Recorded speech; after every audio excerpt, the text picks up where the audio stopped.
Jornal da Globo. Oferecimento United Airlines. Voe de graça com Mileage Plus United.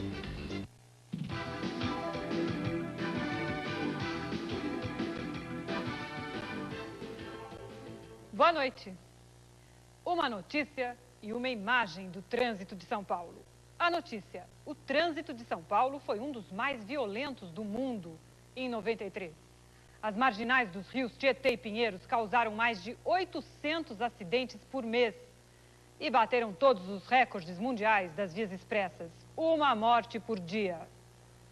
A imagem. Bem, a imagem você vai ver agora. Eram 2h30 da tarde quando passamos pela marginal do Tietê. As cabines de policiamento da Companhia de Engenharia de Tráfego de São Paulo, a CET, estavam abandonadas. Mas em uma delas tinha gente. Não, desculpa. Na realidade, era um boneco, com um uniforme idêntico ao dos fiscais da CET. Na mão esquerda, um talão de multas. Esperamos por algum responsável por este fiscal de mentira, mas não apareceu ninguém. Agora à noite nós voltamos para a marginal do Rio Tietê. E para nossa surpresa, misteriosamente, o boneco abandonou o posto. Ele estava exatamente nesta cabine de fiscalização. A imagem que nós fizemos dele foi feita daquele ponto onde está o carro de reportagem. Quem colocou o boneco aí dentro, provavelmente o tirou com medo de que ele fosse roubado. É que a cabine não oferece nenhuma segurança. Não tem o vidro lateral, não tem fechadura e por isso é muito fácil entrar. Vamos ver aqui dentro. Bom, aqui nós encontramos simplesmente um capacete e aqui um saco plástico, que é muito curioso, olha. Lotadinho, com multas preenchidas. Fomos então até o posto policial mais perto. Aqui, a história do boneco foi recebida com espanto. Os guardas juram que nunca ouviram falar nele. Acho que não é oficial, acho que não é de conhecimento da CET também. E para mim é uma surpresa, eu desconheço tal procedimento aí. Para dar um basta no mistério, acabamos indo para a casa do presidente da CET. Assustado, ele revelou que o boneco era uma experiência secretíssima e disse que não sabia que ele seria colocado hoje na marginal. O engenheiro Lefeld acredita que o boneco vai assustar os motoristas que correm e por isso vai dar certo nas marginais. Então, eventualmente, nós podemos deslocar um operador para um local mais crítico e deixar, por exemplo, eventualmente, nesse desenvolvimento, um boneco fazendo esse trabalho de alertar os motoristas, tão somente. Roupa e sapato no Brasil são artigo de luxo, sim. Um luxo cada vez mais caro. Os números são da Federação do Comércio de São Paulo. A inflação no ano passado foi de 2.957%. Mas o preço das roupas subiu 3.300% em média e o dos sapatos 3.350%. O pior é que ninguém assume os aumentos. A indústria culpa o comércio, que culpa a indústria. O consumidor, que não pode culpar ninguém, só pode parar de comprar. O verão 94 não vai ser aquelas coisas. Vem por aí muita chuva e céu encoberto na região centro-sul do país. Pelo menos é o que diz a meteorologia. Neste começo de estação, a cara do tempo está mais parecida com o outono. Traje de verão em São Paulo, calça comprida e agasalho. Quem esperava pelos dias quentes de janeiro foi forçado a trocar de roupa. Afinal, com uma temperatura de 18 graus à luz do dia, só mesmo tendo muita coragem para enfrentar uma piscina nem um pouco convidativa. E já que o clima está mais para britânico do que brasileiro, nada como esquentar o corpo aderindo a um hábito bem britânico, uma boa xícara de chá. E não são só os paulistas que sofrem os efeitos desse verão esquisito, os cariocas também.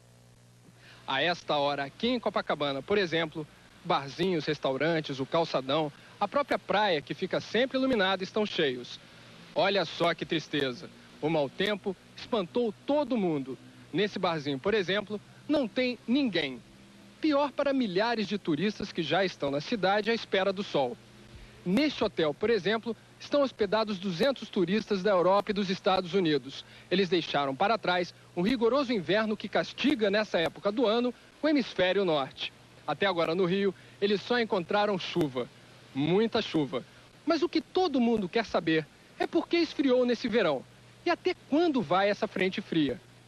A tendência dessa frente fria é continuar seu caminho em direção aos estados do Nordeste do Brasil e o tempo melhore gradativamente no Centro-Sul do Brasil. O problema é que quem mora aqui no Centro-Sul deve se habituar aí com o céu mais ou menos encoberto, com temperaturas abaixo da média e com chuvas acima do normal, porque essa é a previsão para o verão nessa região.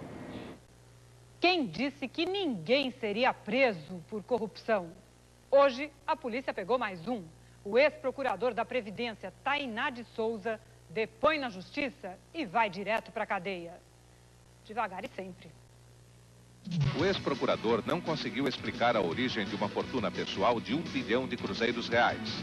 O principal acusado de chefiar a máfia das fraudes na Previdência tem um aras com criação de cavalos árabes, 26 cavalos de corrida e um apartamento triplex numa das áreas mais valorizadas do Rio. No final do depoimento, o juiz deu voz de prisão e o ex-procurador foi direto para a cadeia. Enterrados hoje no Rio, 2 rapazes de 20 anos mortos na guerra das galeras de funk. A polícia também ouviu Mauro de Paiva, principal suspeito de matar a tiros um garoto de 14 anos na saída de um baile funk. Em Sorocaba, interior de São Paulo, 320 presos se rebelaram. Eles fizeram 2 reféns e exigiram a presença do juiz corregedor. A situação foi controlada no começo da noite. O governo faz uma auditoria no Banco Central e descobre que diretores, chefes e gerentes ganham em média 2 milhões de cruzeiros reais. O salário de um ministro de Estado não passa de 680 mil cruzeiros reais. E os salários pagos pelo governo federal ainda vão render muita confusão e muito escândalo. O presidente Itamar Franco deve receber quinta-feira um relatório detalhado sobre 12 empresas estatais. O relatório da Secretaria da Administração Federal analisou 12 empresas. Segure-se aí na cadeira e veja só os números. Os bancos federais, como Caixa Econômica e Banco do Brasil, vão gastar este ano 75 mil dólares, 25 milhões de cruzeiros reais, com cada um dos seus funcionários. Isso inclui salários e encargos sociais e outras vantagens. E põe vantagem nisso, né? Como o fundo de pensão, por exemplo. É uma despesa de 2 milhões de cruzeiros reais, pouco mais de 2 milhões de cruzeiros reais, o que dá 6.200 dólares por mês. Acabou a moleza. A frase dita hoje com veemência não é nem do secretário da Receita Federal, nem de alguém do comando da CPI do Orçamento, não. A autora é a primeira-dama de Alagoas. Dona Denilma Bulhões disse isso e muito, muito mais, logo que viu uma foto publicada hoje no jornal O Globo. É mais um round na tumultuada vida conjugal dos Bulhões. A foto, colorida e bem na primeira página do Globo, mostra o marido de Dona Denilma, governador Geraldo Bulhões, com uma loura. A reportagem dá todos os detalhes. A moça é a namorada do governador. Chama-se Rosângela Magalhães, é paulista e 25 anos mais nova que ele. Apesar de estar separada do governador Bulhões, Dona Denilma não perdoou a traição pública e reagiu com as seguintes frases, abre aspas, o governador é um desqualificado, um otário e um mentiroso que deixou de passar o Réveillon com a mulher e os 4 filhos para ficar com uma rapariga de São Paulo.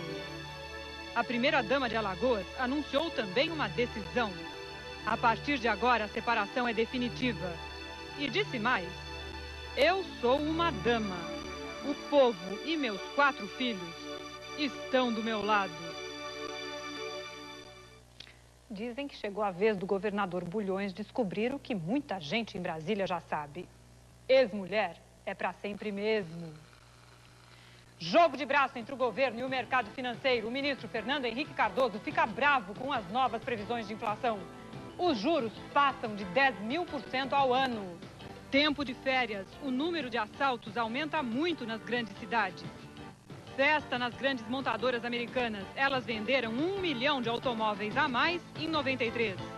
Uma escola do barulho, método revolucionário, ensina crianças de até 7 anos a tocar piano e a compor música. E tem muito mais, espere só um pouquinho. Curitiba com céu fechado e nevoeiro forte. O sol aparece à tarde.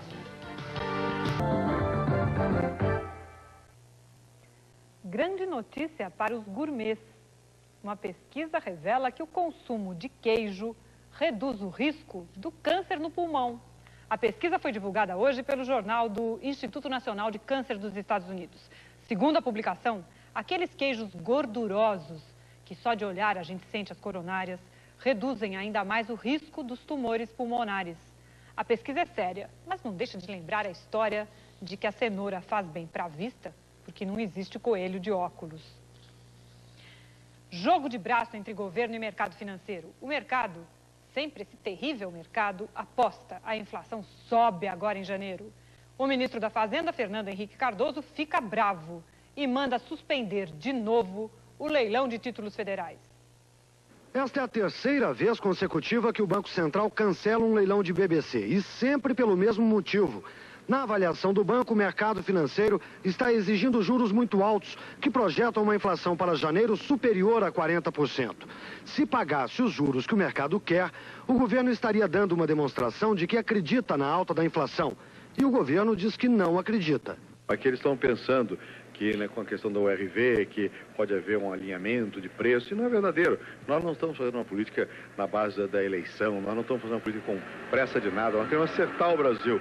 Então essa expectativa vai acalmar, tem que acalmar, né? Nós temos que pensar que não há nenhuma razão para esperar que a inflação dispare, não está havendo nenhum choque agrícola, como se diz, não existe isso, não há nenhuma razão para que as taxas de juros embutam uma expectativa de inflação mais alta, e o Banco Central acha isso. Mas o setor privado não acha, os bancos não acham, o mercado financeiro não acha. E enquanto isso, no setor privado, os juros ignoram simplesmente essas previsões oficiais e seguem em disparada. O CDB dos grandes investidores, aquele que paga taxas maiores, foi hoje a assustadores 10.350% ao ano. Dói só de falar, né? Dói o ouvido. A taxa paga aos mortais comuns, quer dizer, a quem não tem mais que 2 milhões de cruzeiros reais para investir, também subiu. Subiu 200 pontos e foi, nesse caso, a 9.400% ao ano. Isso dá rendimento líquido provável daqui a um mês de 44,5%. É bem mais que os 41% de inflação esperados agora para janeiro. Verão, férias e ladrões. Nesta época do ano, os assaltos aumentam em todas as grandes cidades. A polícia de Porto Alegre montou uma operação especial para enfrentar os crimes de verão. Correria no centro de Porto Alegre. Vários carros da polícia são mobilizados. Um pelotão da PM Gaúcha invade e toma uma galeria. Soldados de arma na mão entram nas lojas, avançam pelas escadas e revistam todo mundo. A polícia está atrás de assaltantes que atacaram 2 agências bancárias. Essas cenas que assustaram os moradores de Porto Alegre hoje viraram rotina de verão nas grandes cidades do país. As férias atraem turistas, dinheiro e a criminalidade nas ruas aumenta. Em Porto Alegre, os assaltos nesta época crescem 30%. Metade dos crimes acontece no centro depois do entardecer. A forma que a Polícia Gaúcha encontrou para enfrentar o problema foi montar uma operação especial. Além do patrulhamento a cavalo, há patrulhamento a pé e agora patrulhamento com viaturas e inclusive com motos que ficam aqui no centro até a meia-noite. Esta operação começou nesta terça-feira.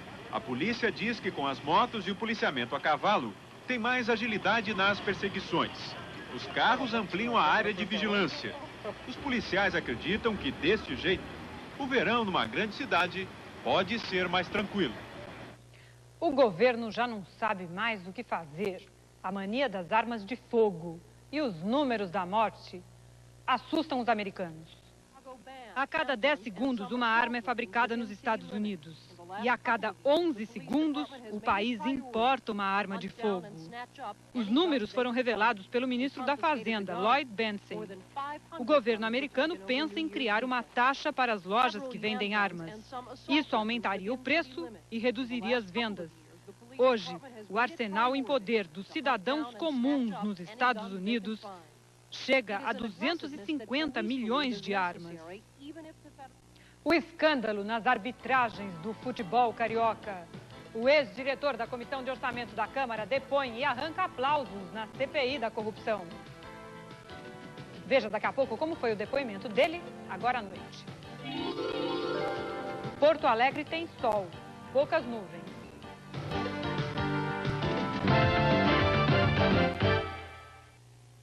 Um exemplo de dignidade e honestidade no plenário da CPI do Orçamento.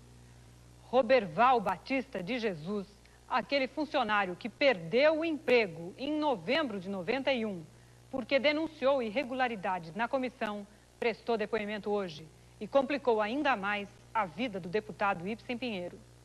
A demissão do ex-funcionário, que provocou tanta repercussão na época, foi o motivo da convocação de Roberval Batista de Jesus. Mas sobre o afastamento, ele não disse muita coisa. Segundo o diretor-geral da Câmara me informou, o presidente Ibsen Pinheiro teria dito a ele que houve pedido de lideranças, sem exemplificá-las, e do presidente da comissão, senador Ronaldo Aragão. Nas 2 horas que falou aos parlamentares, Roberval Batista de Jesus, um funcionário público aposentado, mostrou que entre tantas corrupções existem pessoas dignas e por isso foi largamente elogiado.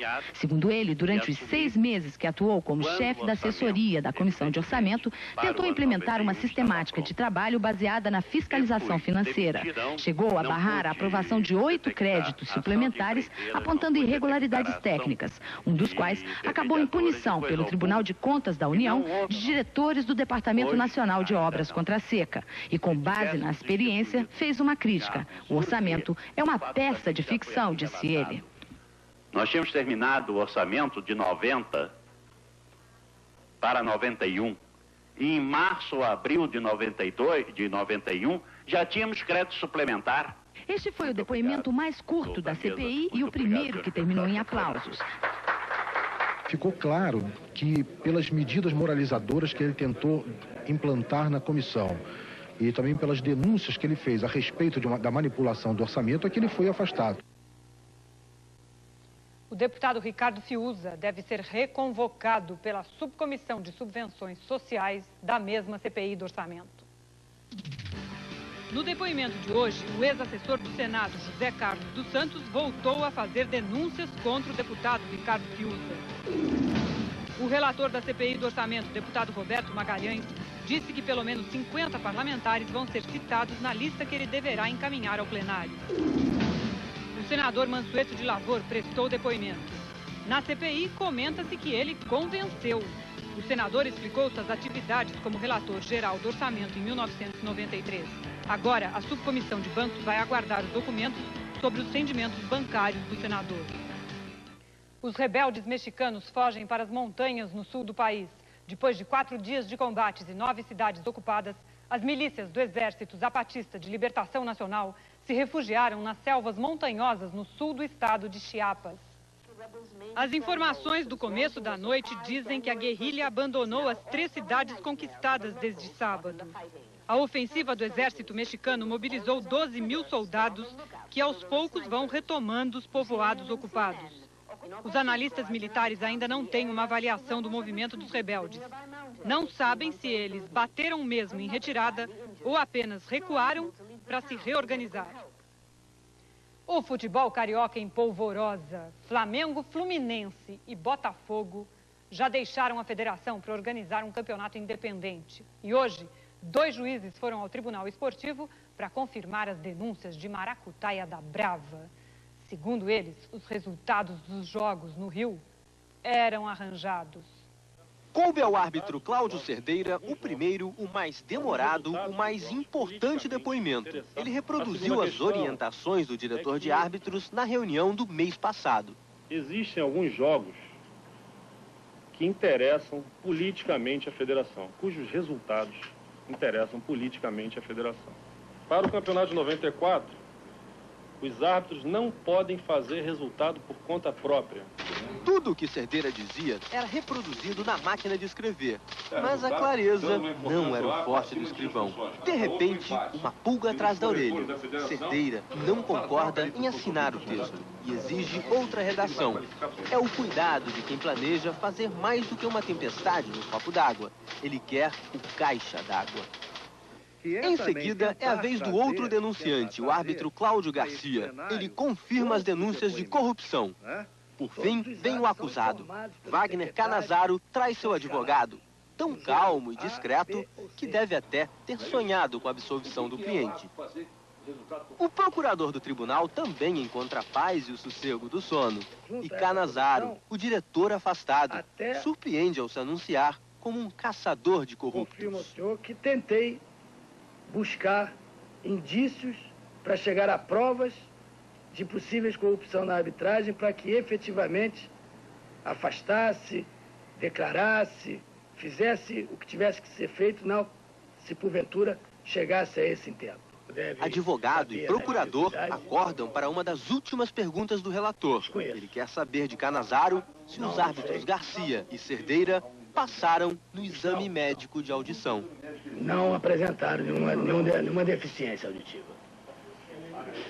4h30, o equivalente a 3 jogos de futebol sem resultado. Daqui para frente, o relator terá de 2 a 4 semanas para elaborar um relatório a ser levado ao tribunal. Isso ainda vai render muito. Mas nessa quarta-feira, os árbitros Cláudio Cerdeira e Cláudio Garcia estão convocados para ir à polícia. Eles vão prestar depoimento a um delegado da Polinter no Rio. Festa nas montadoras americanas. As vendas aumentaram em 1 milhão de automóveis. Meninos e meninas aprendem a tocar piano e viram pequenos compositores graças a um método inédito. Veja daqui a pouco. Brasília com muitas nuvens e pouco sol.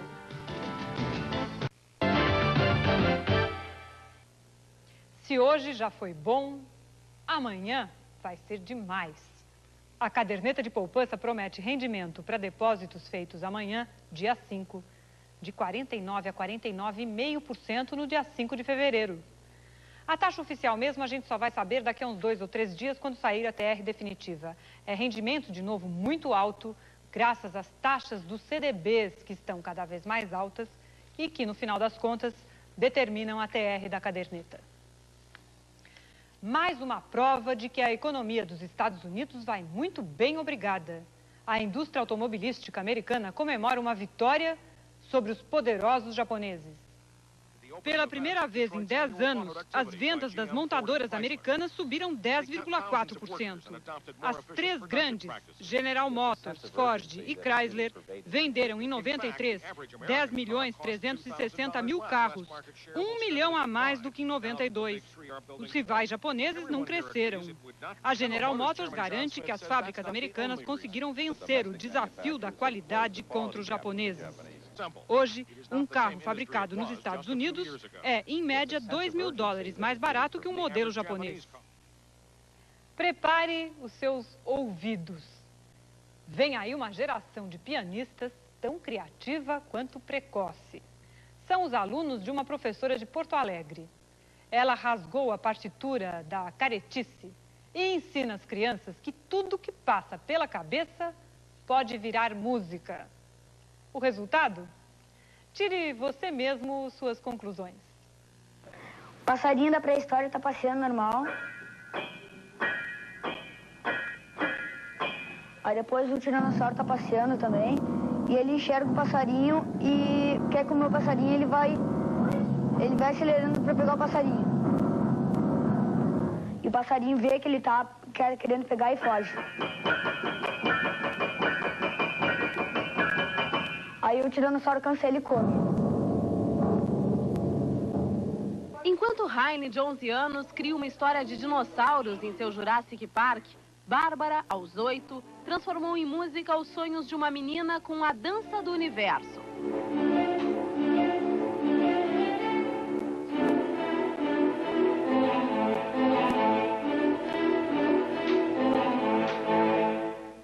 Para Lucas, essa é a primeira aula. E a partir de umas poucas instruções da professora Fernanda, ele já improvisa uma música de índios.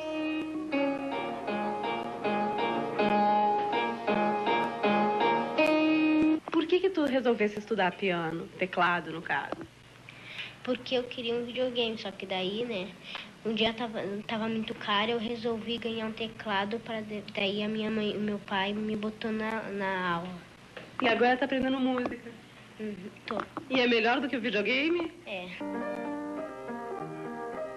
Nessa escola, crianças aprendem a conhecer eruditos, como Bach, e clássicos da música popular brasileira.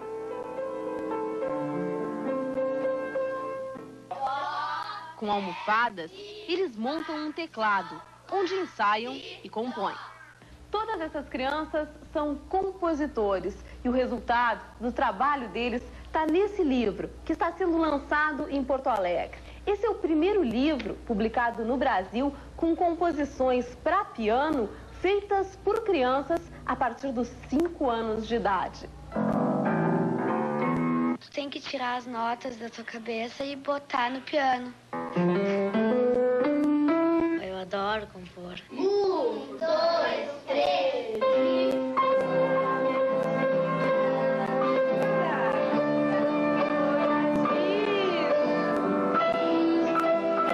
E tu prefere estar aqui tocando piano ou jogando bola, por exemplo? Tocar piano. Por quê? É mais legal. 1, 2, 3.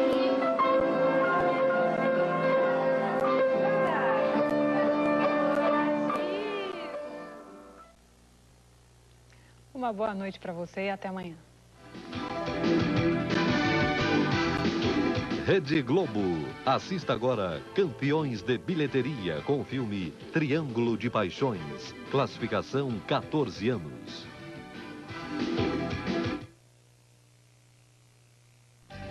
Jornal da Globo. Oferecimento United Airlines. Voe de graça com Mileage Plus United.